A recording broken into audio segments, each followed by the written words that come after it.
Assalamualaikum warahmatullahi wabarakatuh. Selamat datang di channel kami. Di sini, kami berbagi kisah inspiratif tentang perjalanan seorang ayah milenial dalam mengajarkan anaknya tentang keseimbangan antara teknologi dan ajaran Al-Quran.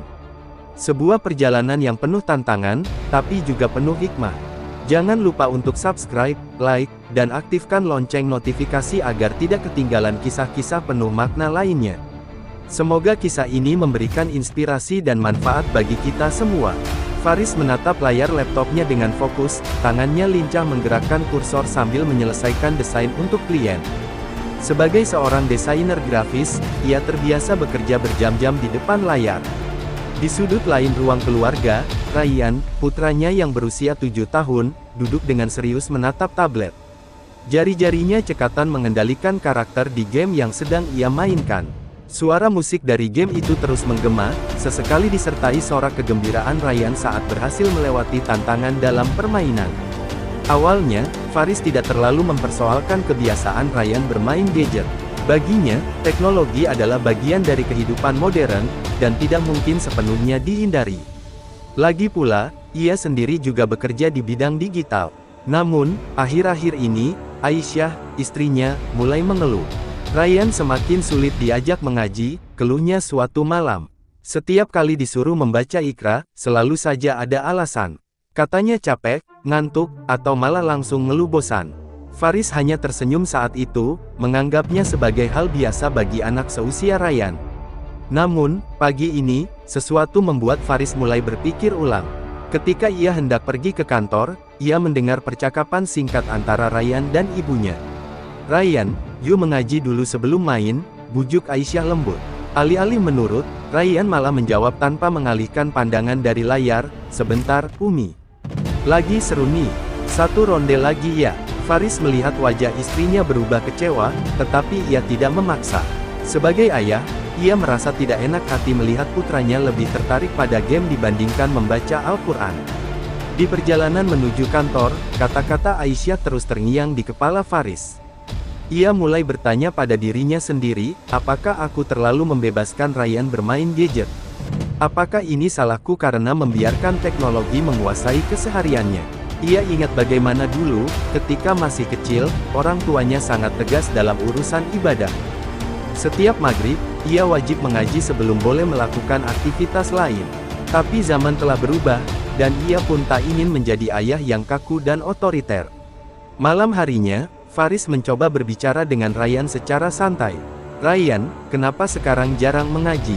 tanyanya sambil duduk di samping putranya yang masih sibuk dengan tablet. Ryan mengangkat bahu. "Mengaji itu susah, Abi. Bacaannya panjang, susah dihafal. Main game lebih seru." Jawaban polos itu membuat dada Faris sedikit sesak. Ia tidak menyangka anaknya merasa mengaji adalah beban, sementara bermain game begitu menyenangkan baginya. Faris mulai memperhatikan lebih dalam kebiasaan Ryan. Ternyata, setiap hari anaknya bisa menghabiskan berjam-jam di depan layar. Bahkan saat makan malam pun, Ryan kadang masih menatap layar tablet tanpa benar-benar menikmati kebersamaan keluarga. Ini tidak bisa dibiarkan, gumam Faris dalam hati. Ia sadar bahwa teknologi telah memberikan kenyamanan, tetapi jika tidak dikendalikan, bisa menjauhkan keluarganya dari nilai-nilai Islam. Di satu sisi, Faris tidak bisa serta-merta melarang gadget dalam kehidupan Ryan. Ia paham bahwa teknologi juga memiliki manfaat, bahkan di dunia pendidikan. Namun, di sisi lain, ia tidak ingin anaknya tumbuh jauh dari nilai-nilai agama. Dilema ini mulai menghantuinya. Haruskah ia melarang penggunaan gadget secara ketat? Atau adakah cara agar Ryan bisa mencintai Al-Quran tanpa merasa dipaksa? Faris memandangi wajah putranya yang tertidur di samping tablet yang masih menyala. Ia menarik napas panjang, menyadari bahwa sebagai seorang ayah, ia harus mengambil langkah tegas sebelum terlambat. Malam itu, ia bertekad mencari cara terbaik agar Ryan bisa menyeimbangkan dunia digital dan spiritualnya. Sebuah tantangan baru telah dimulai. Keesokan harinya, Faris memutuskan untuk mengamati Ryan lebih dekat. Sepulang kerja, ia sengaja datang lebih awal agar bisa melihat langsung bagaimana anaknya menghabiskan waktu sore.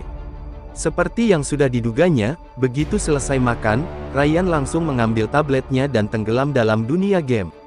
Aisyah hanya bisa menghela napas sambil membereskan meja makan. "Ryan, kita ke TPA dulu yuk, nanti lanjut main lagi," bujuknya. Namun, Ryan tetap tak bergeming, seolah-olah tidak mendengar. Melihat itu, Faris merasa tidak bisa tinggal diam. Ia pun mendekati Ryan dan duduk di sampingnya. "Abi antar ke TPA, yuk," ajaknya dengan nada lembut. Ryan menoleh sekilas, lalu menggeleng. "Ryan belum mau, Abi. Masih mau main dulu," jawabnya tanpa rasa bersalah. Faris menarik napas panjang, berusaha menahan diri agar tidak langsung melarang. Ia tahu, semakin dipaksa, anaknya justru akan semakin menolak. Namun, ia tidak bisa membiarkan kebiasaan ini berlanjut. Akhirnya, dengan sedikit bujukan dan janji bahwa Ryan bisa bermain setelah mengaji, bocah itu mau berangkat ke TPA. Namun, di sana, Faris menyaksikan sesuatu yang membuatnya semakin khawatir. Ketika Ustaz Hakim meminta anak-anak membaca Al-Quran secara bergiliran, Ryan tampak gelisah. Ia beberapa kali terbata-bata saat membaca, bahkan sering salah mengucapkan huruf hijaiyah. Faris bisa melihat wajah putranya berubah malu saat teman-temannya bisa membaca dengan lancar sementara ia kesulitan. Dalam perjalanan pulang, Faris mencoba menggali perasaan Ryan. "Ryan tadi kenapa? Kok kayaknya susah baca Quran?" tanyanya pelan. Ryan menunduk, tidak langsung menjawab. Setelah beberapa saat, ia akhirnya berkata lirih, "Ryan lupa, Abi." Susah bacanya, ada kesedihan di suara anaknya, membuat Faris semakin merasa bersalah. Bagaimana mungkin ia selama ini tidak menyadari bahwa putranya semakin jauh dari Al-Quran? Bagaimana mungkin ia membiarkan teknologi menguasai hari-hari Ryan tanpa memberi keseimbangan? Malam itu, Faris termenung di ruang kerja sambil memikirkan solusi. Ia tahu, sekadar melarang gadget tidak akan menyelesaikan masalah. Sebagai seorang milenial, ia memahami betul bahwa teknologi bukanlah musuh. Namun, jika tidak diarahkan dengan baik, teknologi bisa menjadi penghalang dalam mendidik anak-anaknya.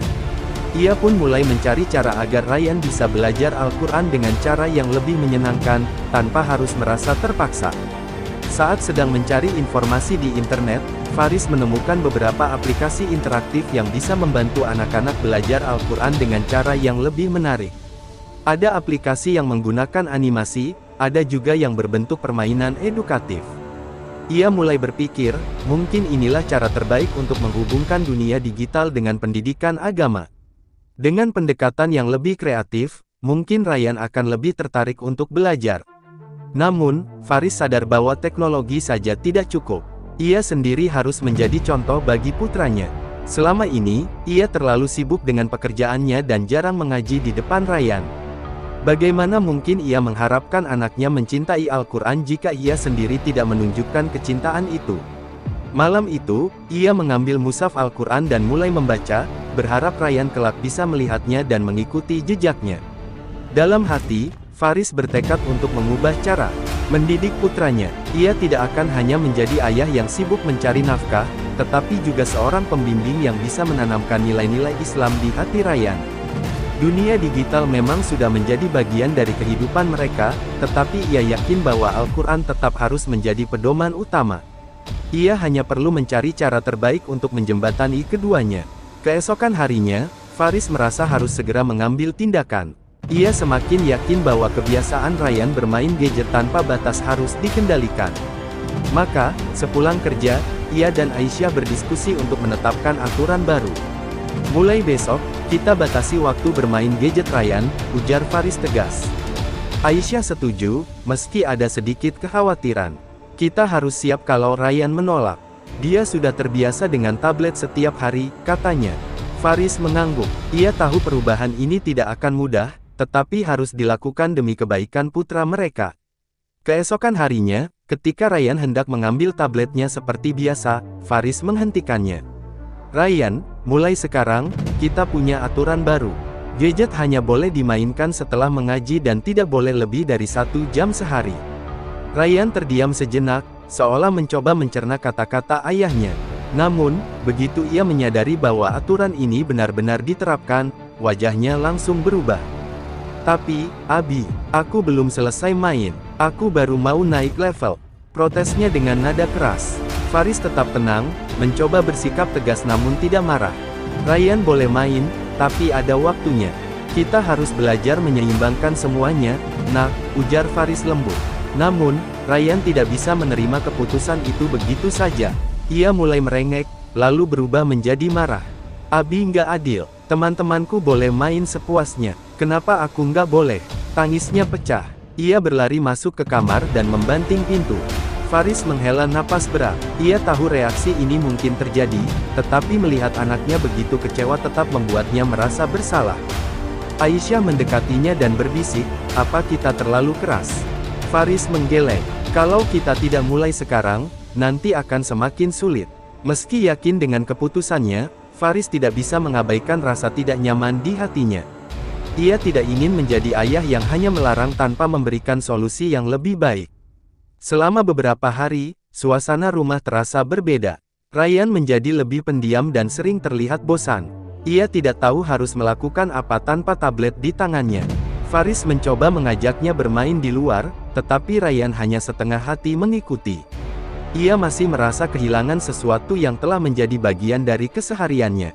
Setiap kali melihat orang tuanya menggunakan ponsel atau laptop, ia akan melirik dengan tatapan iri, seolah ingin berkata, "Kenapa Abi dan Umi boleh, tapi aku tidak?" Suatu sore, Faris pulang lebih awal dan menemukan Ryan sedang berbaring di sofa dengan wajah murung. "Ryan, mau main sama Abi?" tanyanya sambil membawa bola. Ryan hanya menggeleng. "Mau baca buku cerita." Ryan tetap diam. Faris mulai merasa khawatir. Larangan gadget memang berhasil mengurangi kebiasaan bermainnya, tetapi tanpa alternatif yang menarik, Ryan justru semakin kehilangan semangat. Malam harinya, Faris kembali berdiskusi dengan Aisyah. "Sepertinya kita tidak bisa hanya melarang tanpa memberi pilihan lain," ujarnya. Aisyah mengangguk. "Mungkin kita harus mencari cara agar Ryan bisa menikmati belajar Al-Quran dengan cara yang lebih menyenangkan." Mereka mulai berpikir untuk mengubah pendekatan, mencari solusi agar Ryan tidak merasa bahwa belajar agama adalah hukuman. Faris menyadari bahwa sekadar melarang gadget tidak cukup. Ia harus membuat Ryan menemukan kebahagiaan dalam hal lain, terutama dalam membaca Al-Quran.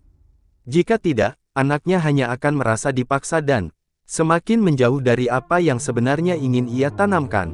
Malam itu, ia mulai mencari cara baru untuk mengatasi dilema ini, karena ia tahu, perjuangannya baru saja dimulai.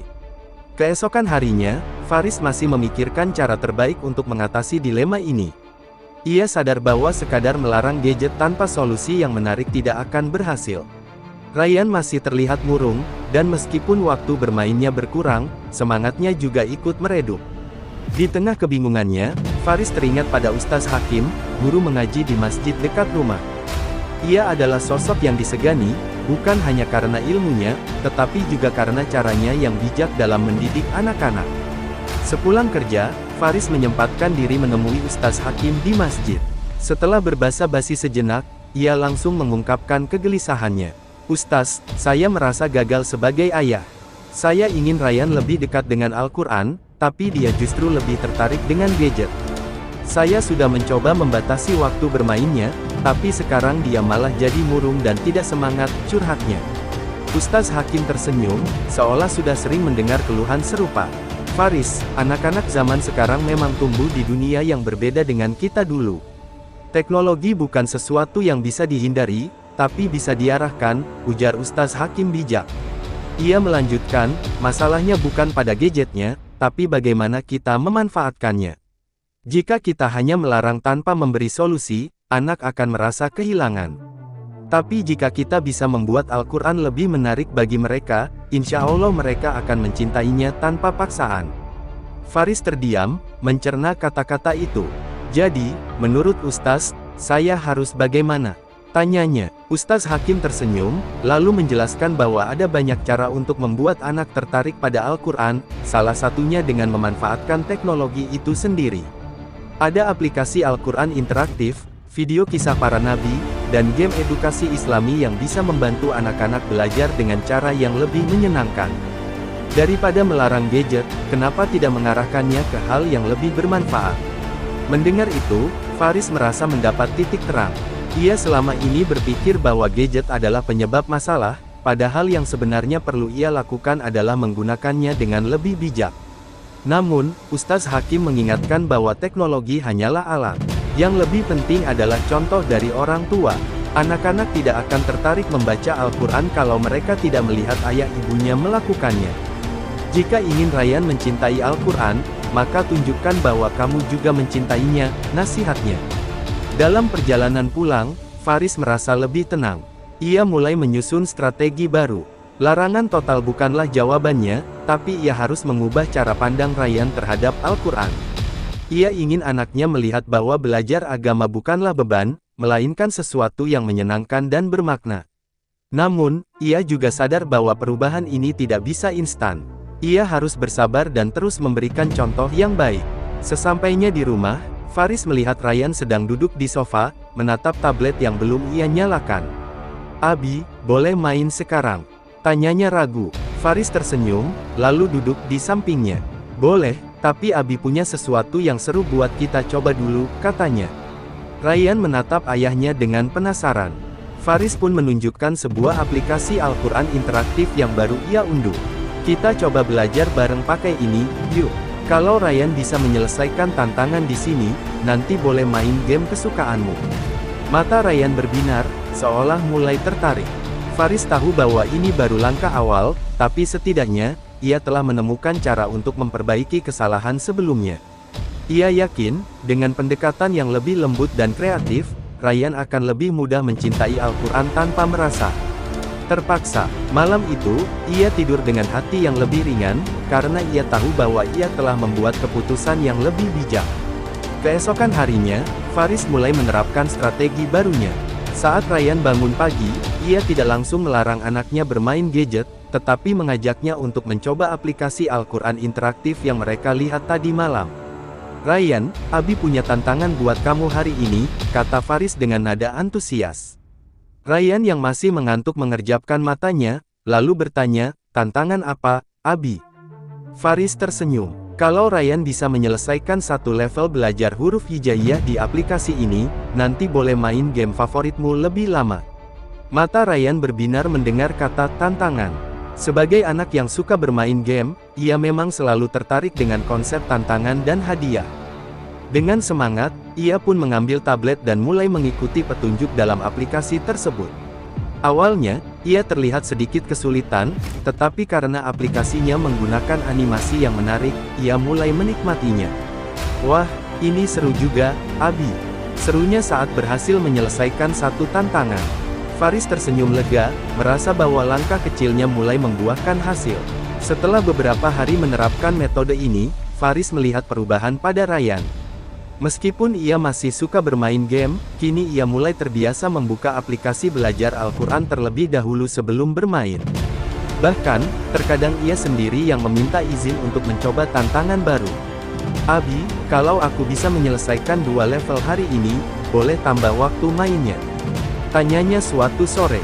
Faris tertawa kecil dan mengangguk. "Boleh, tapi dengan satu syarat. Ryan juga harus setor hafalan surat pendek ke Umi." Strategi ini perlahan mulai mengubah kebiasaan Ryan. Dari yang awalnya merasa mengaji adalah beban, kini ia melihatnya sebagai bagian dari kesehariannya. Aisyah pun mulai merasa lebih lega. "Alhamdulillah, Ryan sudah mulai suka belajar lagi," katanya kepada Faris suatu malam. Faris mengangguk, tetapi ia tahu perjalanannya masih panjang. Bagaimanapun, kebiasaan baru butuh waktu untuk benar-benar tertanam. Namun, suatu hari, Ryan terlihat murung. Ia baru saja kembali dari bermain bersama teman-temannya di kompleks perumahan. "Abi, teman-temanku bilang aku aneh karena lebih suka main aplikasi belajar daripada game mereka," katanya pelan. Faris terdiam sejenak, lalu bertanya, "Terus, menurut Ryan ini aneh atau justru keren karena bisa belajar sesuatu yang bermanfaat?" Ryan tampak berpikir, "Tapi mereka bilang aku jadi nggak asyik. Mereka lebih suka main game tembak-tembakan." Faris tersenyum dan merangkul putranya. "Ryan, setiap orang punya kesukaan masing-masing. Tidak apa-apa kalau berbeda, asalkan yang Ryan lakukan itu baik dan bermanfaat. Justru, kalau Ryan bisa mengajak teman-teman untuk coba aplikasi ini, siapa tahu mereka juga suka," ujarnya. Ryan masih tampak ragu, tetapi ia mengangguk pelan. Faris tahu, tekanan dari lingkungan adalah tantangan lain yang harus mereka hadapi. Untuk membantu Ryan lebih percaya diri, Faris pun mengajak beberapa anak tetangga untuk bermain bersama di rumah. Namun, kali ini, ia mengajak mereka mencoba aplikasi belajar Al-Quran sebelum bermain game biasa. Awalnya, mereka menolak, tetapi ketika melihat Ryan sudah mahir dan bisa menyelesaikan tantangan dengan cepat, mereka mulai tertarik. "Wah, seru juga ya ini," kata salah satu temannya. Faris tersenyum melihat anak-anak itu mulai menikmati belajar dengan cara yang menyenangkan. Malam harinya, Ryan terlihat lebih ceria. "Abi, ternyata seru kalau belajar bareng teman-teman. Mereka jadi nggak bilang aku aneh lagi," katanya dengan semangat. Faris mengusap kepala putranya dengan bangga. Ia tahu, jalan masih panjang, tetapi setidaknya, satu tantangan telah berhasil mereka lalui.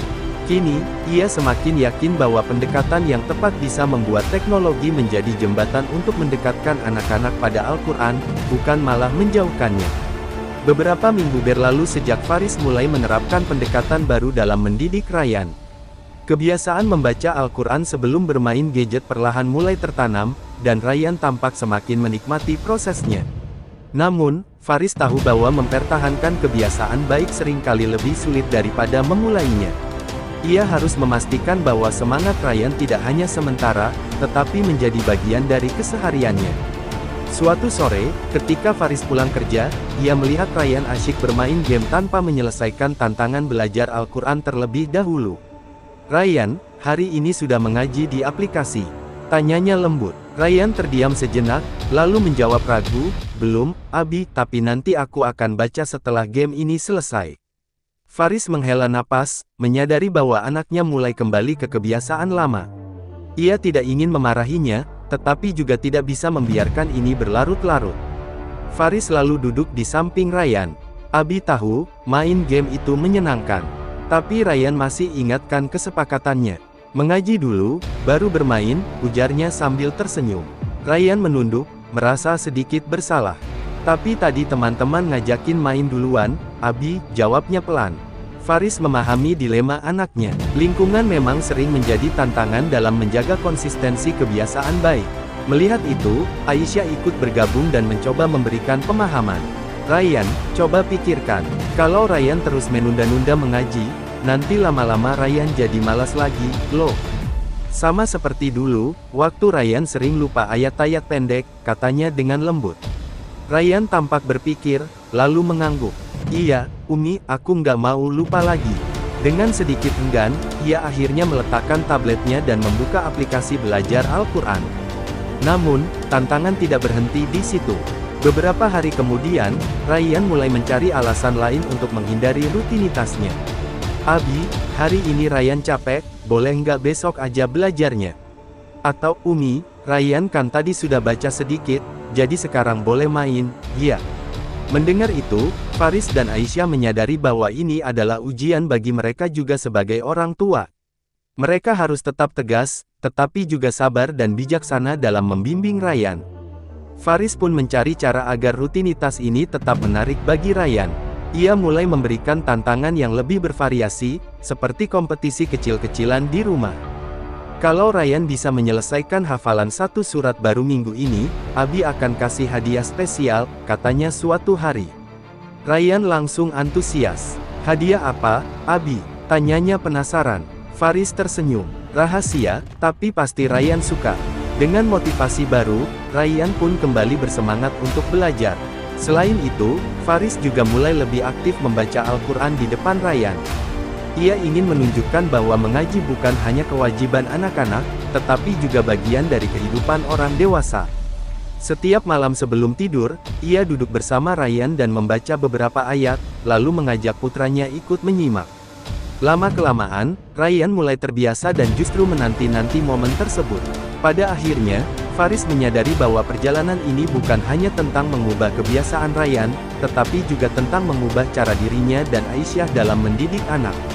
Mereka belajar bahwa mendidik bukan sekadar memberikan aturan, tetapi juga memberi contoh, mendampingi, dan terus mencari cara terbaik agar nilai-nilai Islam tertanam dengan baik di hati anak-anak mereka. Faris tersenyum puas, merasa bahwa meskipun perjalanan ini penuh tantangan, ia telah menemukan jalan yang tepat. Beberapa bulan berlalu, dan kebiasaan Ryan dalam membaca Al-Quran sebelum bermain gadget sudah mulai terbentuk. Namun, tantangan baru datang ketika salah satu teman sekelasnya, Dava, mendapatkan ponsel baru dengan berbagai game yang lebih canggih. "Ryan, kamu harus coba game ini. Grafiknya keren banget dan bisa main bareng teman-teman," kata Dava saat mereka bermain bersama di rumahnya. Ryan yang awalnya sudah mulai terbiasa dengan rutinitasnya, mulai merasa tergoda. Sepulang dari rumah Dava, Ryan tampak lebih sering membicarakan game baru itu. "Abi, teman-temanku semua main game ini. Boleh nggak aku unduh juga?" tanyanya dengan penuh harap. Faris menghela napas, menyadari bahwa tantangan kali ini lebih besar dari sebelumnya. "Boleh, nak, tapi dengan syarat, Ryan tetap harus menyelesaikan hafalan dan belajar Al-Quran dulu sebelum bermain," jawabnya sambil tersenyum. Ia tidak ingin kembali melarang total, tetapi tetap harus memastikan keseimbangan tetap terjaga. Namun, situasi semakin sulit ketika Ryan mulai lebih sering bermain bersama teman-temannya secara daring. Setiap kali selesai mengaji, ia langsung bergegas ke gadgetnya, tanpa menyisakan waktu untuk hal lain. Bahkan, beberapa kali ia mengeluhkan bahwa waktu bermainnya terlalu singkat. "Abi, teman-temanku bisa main lebih lama. Kenapa aku nggak boleh?" tanyanya dengan nada kecewa. Faris menyadari bahwa godaan gadget memang semakin besar, terutama dengan adanya interaksi sosial yang membuat Ryan semakin terikat. Suatu hari, Aisyah memperhatikan perubahan sikap Ryan. Ia mulai lebih sulit diajak bicara saat sedang bermain dan terlihat kurang bersemangat ketika mengaji. "Abi, sepertinya kita harus bicara serius dengan Ryan," kata Aisyah dengan nada khawatir. Faris mengangguk, menyadari bahwa mereka perlu mencari solusi sebelum kebiasaan baik yang sudah terbentuk mulai terkikis kembali. Malam itu, setelah Ryan selesai bermain, Faris mengajaknya duduk bersama. "Ryan, Abi mau tanya, kenapa akhir-akhir ini Ryan terlihat kurang semangat saat belajar Al-Quran?" tanyanya dengan lembut. Ryan terdiam sejenak, lalu berkata jujur, "Karena aku lebih suka main game, Abi. Belajar Al-Quran itu baik, aku tahu, tapi game itu lebih seru." Jawaban itu membuat Faris termenung. Ia menyadari bahwa masalahnya bukan sekadar aturan, tetapi bagaimana cara membuat Ryan benar-benar mencintai Al-Quran, bukan hanya sekadar kewajiban. Faris lalu berpikir untuk mencari pendekatan baru. Ia teringat dengan metode yang pernah disarankan oleh Ustaz Hakim, yaitu dengan menghubungkan Al-Quran dengan kehidupan sehari-hari. Keesokan harinya, ia mengajak Ryan berbincang tentang kisah para nabi. "Ryan tahu nggak, dulu Nabi Yusuf pernah mengalami ujian yang sangat berat, tapi beliau tetap sabar dan tidak tergoda oleh hal yang buruk?" tanyanya. Ryan menggeleng, lalu mulai tertarik mendengarkan cerita dari ayahnya. Setelah beberapa hari menerapkan metode ini, Faris melihat perubahan kecil pada Ryan. Meskipun ia masih suka bermain game, ia mulai lebih tertarik dengan kisah-kisah dalam Al-Quran. Faris juga mencoba membuat sesi belajar menjadi lebih interaktif dengan menonton animasi kisah Nabi bersama, sehingga Ryan merasa bahwa belajar agama juga bisa seseru bermain game. Faris menyadari bahwa tantangan dalam mendidik anak tidak akan pernah berhenti. Akan selalu ada godaan baru, perubahan lingkungan, dan fase perkembangan yang berbeda. Namun, satu hal yang ia pelajari adalah bahwa sebagai orang tua, ia harus terus beradaptasi dan mencari cara terbaik untuk menanamkan nilai-nilai kebaikan di hati anaknya. Dan yang terpenting, ia harus menjadi contoh nyata bahwa mencintai Al-Quran bukan sekadar kewajiban, tetapi sumber kebahagiaan sejati. Beberapa minggu setelah Faris mulai mengubah pendekatannya, Ryan tampak mulai lebih terbuka terhadap kisah-kisah dalam Al-Quran. Namun, kebiasaannya bermain game tetap belum bisa sepenuhnya dikendalikan. Ada hari-hari di mana ia dengan semangat menyetor hafalan dan belajar, tetapi ada juga hari di mana ia kembali larut dalam dunia game bersama teman-temannya. Faris menyadari bahwa perubahan ini tidak bisa dipaksakan, tetapi ia juga mulai khawatir jika keseimbangan yang sudah mereka bangun perlahan mulai runtuh. Suatu malam, ketika Faris sedang membaca Al-Quran di ruang keluarga, Ryan tiba-tiba duduk di sampingnya. Ia tampak ragu-ragu sebelum akhirnya bertanya, "Abi, apa Abi nggak pernah bosan baca Al-Quran?" Faris menutup musyafnya perlahan, lalu menatap putranya dengan senyum. "Tidak, nak, justru semakin Abi membacanya, semakin Abi merasa tenang. Seperti ada jawaban untuk semua masalah di dalamnya." Ryan tampak berpikir, tapi aku belum merasakannya, Abi. Aku baca karena Abi minta, tapi aku nggak tahu apa manfaatnya buat aku. Faris menghela napas, menyadari bahwa inilah saatnya Ryan menemukan makna Al-Quran dalam hidupnya sendiri, bukan sekadar mengikuti aturan. Ia lalu berpikir sejenak sebelum berkata, Ryan, kamu ingat waktu kamu kalah di game dan merasa kesal? Ryan mengangguk. Nah, coba bayangkan kalau ada sebuah cheat atau petunjuk dalam game itu yang bisa membuatmu menang. Pastinya kamu akan senang, kan? Ryan kembali mengangguk dengan antusias. Faris tersenyum. Nah, Al-Quran itu seperti panduan dalam hidup kita. Setiap kali kita merasa bingung, sedih, atau tidak tahu harus bagaimana, Al-Quran punya jawabannya. Tapi, kalau kita tidak pernah membacanya, kita tidak akan tahu cheat apa yang bisa membantu kita. Ryan tampak mulai tertarik. Jadi, kalau aku baca Al-Quran, aku bisa tahu cara menghadapi masalah seperti di game. Tanyanya polos. Faris mengangguk. Betul, dan bukan hanya itu. Al-Quran juga bisa membuat hati kita lebih tenang, lebih bahagia, dan lebih kuat menghadapi tantangan. Keesokan harinya, sesuatu terjadi yang menjadi titik balik bagi Ryan. Saat bermain game daring dengan teman-temannya, ia kalah berkali-kali dan merasa frustrasi. Teman-temannya mulai mengejeknya, membuatnya semakin kesal. Ia pun mematikan tablet dan berlari ke kamar dengan wajah cemberut. Aisyah yang melihatnya merasa khawatir, tetapi Faris menghampiri Ryan dengan tenang. Ryan, coba ingat apa yang Abi bilang tadi malam. Saat kamu kesal, coba cari jawabannya di Al-Quran.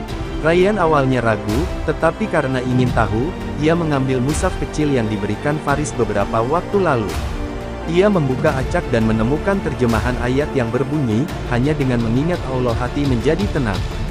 Qs. Arad, 28. Ia membaca ulang ayat itu beberapa kali, lalu menarik napas dalam-dalam. Entah kenapa, ia mulai merasa sedikit lebih tenang.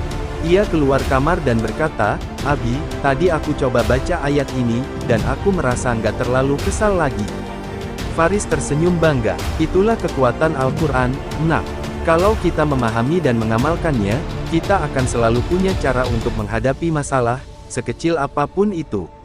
Sejak hari itu, Ryan mulai berubah. Ia masih bermain game, tetapi tidak lagi berlebihan. Ia lebih sering bertanya tentang makna ayat-ayat yang dibacanya dan mulai menikmati belajar Al-Quran, bukan karena aturan, tetapi karena ia mulai merasakan manfaatnya dalam hidupnya. Faris dan Aisyah merasa lega melihat perubahan putra mereka. Mereka sadar bahwa mendidik anak di era digital memang penuh tantangan, tetapi dengan pendekatan yang tepat, teknologi bukan lagi penghalang untuk mendekatkan anak kepada Al-Quran. Malam itu, Faris duduk di samping Ryan yang sedang membaca surah favoritnya. Abi, ternyata Al-Quran itu bukan hanya sesuatu yang harus dibaca, tapi sesuatu yang harus dirasakan. Ya, kata Ryan pelan. Faris mengangguk, merasa bahwa perjalanan panjang ini akhirnya mulai menunjukkan hasil yang nyata. Perubahan Ryan semakin jelas terlihat. Ia tidak hanya mulai lebih menikmati waktu belajar Al-Quran, tetapi ia juga semakin terbuka untuk berbagi dengan teman-temannya di sekolah. Suatu hari, Ryan pulang dengan wajah cerah, menceritakan bahwa ia mengajak beberapa temannya untuk bersama-sama membuka aplikasi Al-Quran yang ia gunakan di rumah. Abi, teman-teman aku sekarang mulai tertarik juga belajar Al-Quran lewat aplikasi itu. Mereka bilang lebih seru daripada game biasa, katanya penuh semangat. Faris dan Aisyah saling bertukar pandang, merasa bangga dengan langkah Ryan. Namun, kebahagiaan itu tidak berlangsung lama. Beberapa minggu kemudian, Ryan kembali menghadapi godaan yang lebih besar. Kali ini bukan hanya soal teman-teman yang mengajak bermain game, tetapi tekanan dari lingkungan sekolah yang semakin kuat. Di sekolah, Ryan mulai merasa terisolasi karena tidak bisa bergabung dalam perbincangan seru tentang game terbaru yang sedang tren. Kenapa Ryan nggak pernah main game ini? Semua anak di kelas sudah coba, loh, ujar salah seorang temannya. Kalimat itu terus berulang setiap kali mereka berkumpul, dan Ryan mulai merasa terpinggirkan. Faris yang mendengar cerita ini dari Ryan, merasa hati anaknya berat. Ia tahu betul, godaan terbesar bagi seorang anak adalah tekanan teman sebaya. Namun, ia juga mengerti bahwa saat seperti ini adalah saat yang paling penting untuk mengajarkan nilai-nilai yang kuat. Ryan, ingat ya, kamu nggak perlu ikut semua yang teman-teman lakukan kalau itu nggak baik untukmu, kata Faris sambil mengusap kepala putranya. Kadang, kita harus berani berbeda, meskipun itu membuat kita merasa sendiri. Ryan yang merasa tertekan mulai ragu. Tapi, Abi, semua teman-teman bisa main bareng, bisa ngebahas game yang lagi viral. Aku jadi nggak tahu apa-apa tentang itu, katanya dengan sedih. Faris tersenyum dan berkata, teman yang baik bukan yang mengajak kita ke hal-hal buruk, nak. Teman yang baik adalah yang mau mendukung kita untuk jadi lebih baik. Jadi, jika teman-temanmu mengajakmu ke hal-hal yang nggak baik, kamu harus bisa memilih. Ryan mendengarkan dengan seksama, tetapi hatinya masih bimbang. Pagi berikutnya, Ryan memutuskan untuk mengikuti ajakan teman-temannya bermain game di rumah Dava. Ia ingin merasakan apa yang mereka rasakan dan merasa tidak ketinggalan. Namun, di tengah permainan, Ryan merasa ada yang kurang. Permainan yang tadinya seru kini terasa hampa, dan ia malah teringat percakapan dengan abinya. Tiba-tiba, ia merasa cemas dan mulai berpikir apakah keputusan ini benar. Kenapa ya, game ini nggak seasyik yang aku bayangkan? Pikirnya dalam hati. Sore itu, Ryan pulang dengan perasaan yang campur aduk. Ia merasa bingung dan terjebak antara keinginan untuk diterima oleh teman-temannya dan keinginannya untuk tetap dekat dengan nilai-nilai yang diajarkan oleh orang tuanya. Faris yang melihat perubahan sikap Ryan langsung mengajaknya berbicara. Ada apa, nak? Kau tampaknya berat, tanya Faris dengan penuh perhatian. Ryan akhirnya bercerita tentang kebingungannya, tentang perasaan terjepit antara teman-temannya dan ajaran yang sudah ia terima dari orang tuanya. Faris mendengarkan dengan sabar, lalu berkata, Ryan, kamu tahu, setiap pilihan kita pasti ada konsekuensinya. Teman-teman itu penting, tapi yang lebih penting adalah menjaga prinsip diri kita.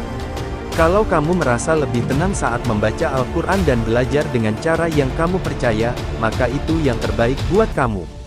Ia mengingatkan Ryan bahwa persahabatan yang sejati bukan hanya dilihat dari kesamaan hobi, tetapi dari bagaimana saling mendukung dalam kebaikan. Malam itu, Ryan duduk termenung, merenungkan kata-kata abinya. Ia merasa semakin yakin bahwa ia tidak perlu khawatir jika tidak selalu bisa mengikuti arus teman-temannya. Dengan tekad yang baru, ia mengambil musyafnya dan mulai membaca ayat-ayat yang sudah sering ia hafalkan. Ketika ia membaca salah satu ayat yang berbunyi, sesungguhnya bersama kesulitan ada kemudahan. Qs. Al-Insyirah 6 hatinya merasa lega. Ia menyadari bahwa kesulitan yang ia alami ini adalah bagian dari proses belajar, dan bahwa di balik setiap ujian, Allah pasti memberikan jalan keluar. Seminggu setelah perenungannya, Ryan mulai menunjukkan perubahan yang lebih nyata. Meskipun godaan untuk ikut bermain game bersama teman-temannya tetap ada, ia kini lebih percaya diri dalam mengambil keputusan. Setiap kali teman-temannya mengajaknya bermain, ia dengan tegas menjawab, terima kasih, tapi aku lebih mau baca Al-Quran dulu. Sikapnya yang semakin konsisten mulai membuat teman-temannya menghargai pilihannya. Meskipun terkadang mereka masih mengejek, Ryan merasa lebih kuat karena sudah mengetahui apa yang benar-benar ia inginkan. Pada suatu hari di sekolah, Ryan dipanggil oleh guru agama untuk bercerita tentang perjalanan spiritualnya dalam belajar Al-Quran. Guru tersebut terkesan dengan perkembangan Ryan dan bertanya, Ryan, bagaimana kamu bisa begitu konsisten dalam mengaji meskipun banyak teman-temanmu yang sibuk dengan game? Ryan tersenyum dan berkata, aku sadar, kalau aku terus ikut-ikutan teman, aku akan lupa tentang tujuan hidupku. Mengaji itu membuat aku merasa lebih tenang dan lebih baik. Jawaban Ryan membuat guru agama dan teman-temannya terdiam, menghargai kedewasaan yang mulai tumbuh dalam dirinya. Di rumah, Faris dan Aisyah sangat bangga dengan kemajuan Ryan. Mereka tidak hanya melihat perubahan pada kebiasaan anak mereka, tetapi juga dalam cara berpikirnya. Ryan mulai sering bertanya tentang makna hidup, keutamaan Al-Quran, dan bagaimana ia bisa lebih bermanfaat bagi orang lain. Aisyah yang mendengar ini merasa sangat tersentuh, Abi, kita tidak hanya mengajarkan Ryan untuk menghafal ayat-ayat Al-Quran, tetapi kita juga sedang mengajarkan dia untuk hidup dengan nilai-nilai tersebut. Namun, ujian terbesar Ryan datang pada sebuah kesempatan di mana teman-temannya mengundangnya untuk ikut dalam kompetisi game tingkat sekolah yang sangat bergengsi.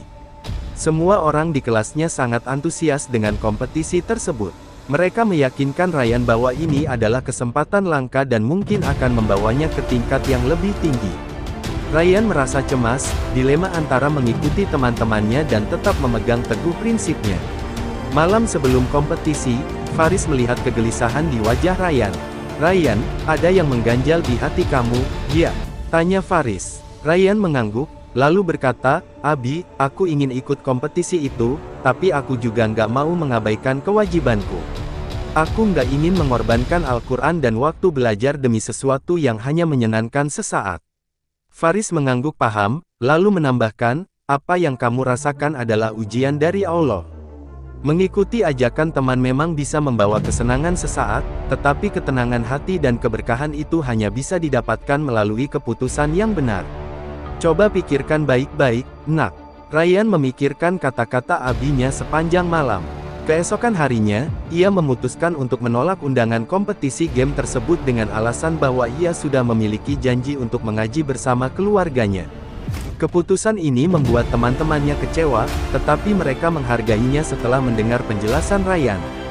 Saat itu, Ryan merasa satu langkah lebih dekat dengan dirinya yang sejati. Di rumah, setelah selesai mengaji, Faris dan Aisyah memberikan pujian kepada Ryan. "Abi dan Umi bangga dengan keputusan kamu. Terkadang, memilih untuk tidak mengikuti arus adalah kemenangan yang sebenarnya," kata Aisyah dengan mata berkaca-kaca. Ryan tersenyum, merasa lega dengan pilihannya. Ia tahu bahwa kemenangan yang paling berharga bukanlah kemenangan di dunia maya, tetapi kemenangan dalam menjaga hati dan akhlak di dunia nyata. Hari itu, Ryan merasa bahwa ia tidak hanya berhasil menjaga prinsipnya, tetapi juga menemukan kedamaian dalam hatinya. Ia menyadari bahwa mengaji bukan hanya sekadar aktivitas, tetapi sebuah jalan hidup yang memberi arah dan tujuan. Dan meskipun tantangan akan terus datang, ia siap menghadapi semuanya dengan keyakinan yang lebih kuat. Terima kasih telah menyaksikan video kami hingga akhir. Semoga kisah yang kami bagikan dapat memberikan inspirasi dan manfaat dalam kehidupan sehari-hari.